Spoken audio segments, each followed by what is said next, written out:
Hi, I'm Sarah Strickley. I'm an instructor at the College of Western Idaho. I teach in the ESL department, and the course that I'm teaching in conjunction with the Onramp project is called Apple Applications and Computer Fundamentals.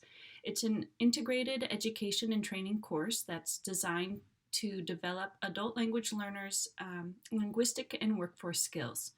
In my class of 12 students, we have 11 different native languages, a mix of immigrants and refugees, 7 women, 5 men with the age range of 20 to about 60 years old.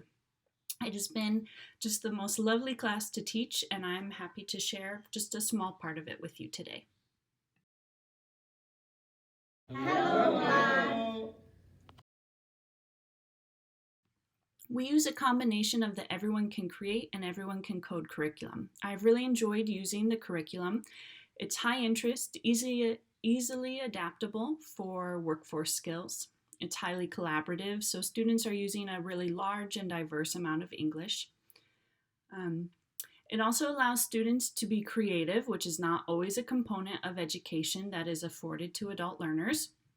And finally, the curriculum is contextual to their lives. They can use many of the skills for social networking, communicating with friends and family, and work. Many of my students are entrepreneurs, so the skills they're learning in class can be used to enhance and manage their small businesses. What doesn't work is that digital inequities at home are significant among my population of students. So even though we're learning a skill in class, they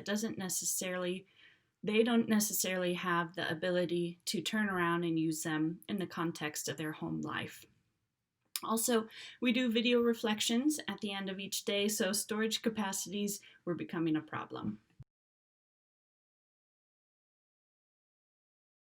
The Everyone Can Code curriculum is very rigorous and allowed my students to access a ton of academic English, which is exciting. The English in the Intro to App Dev curriculum was out of reach for a few of my students. Since many of them have such a limited framework for technical or computer-related English, it was really difficult to navigate some of the language. Also, it was difficult for me to explain some of the concepts that I'm still in the process of deeply understanding myself. But students are interested and engaged in code. It is a really good introduction to career pathways in tech and expose my students to information they would have not necessarily gotten somewhere else.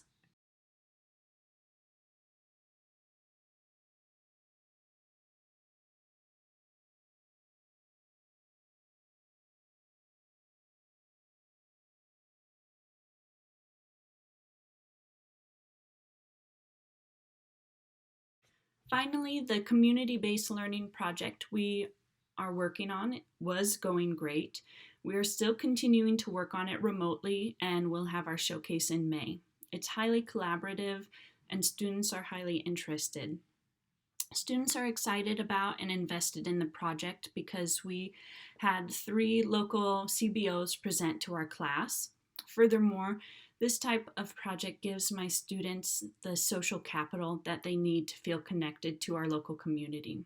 It really is an exciting opportunity for students to be part of this. While we haven't had our presentation yet, I think the only real challenge I anticipate encountering is in the feedback portion of our showcase.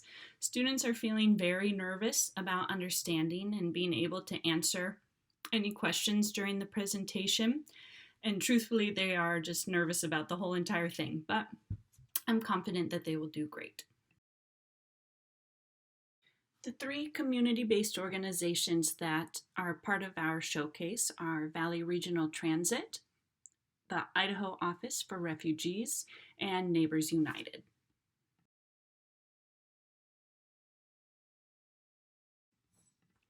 Being a part of Onramp has really allowed me a chance to grow and stretch my abilities as an instructor. I've had a lot of failures in teaching this curriculum, but my successes have been just really outstanding, and I've had way more than I ever thought I would. I love my work. It's really important to me that I do my job well. Teaching this class has really helped me to understand the digital divide in a more personal way. And now I I know that I need to be a greater support and advocate for this population.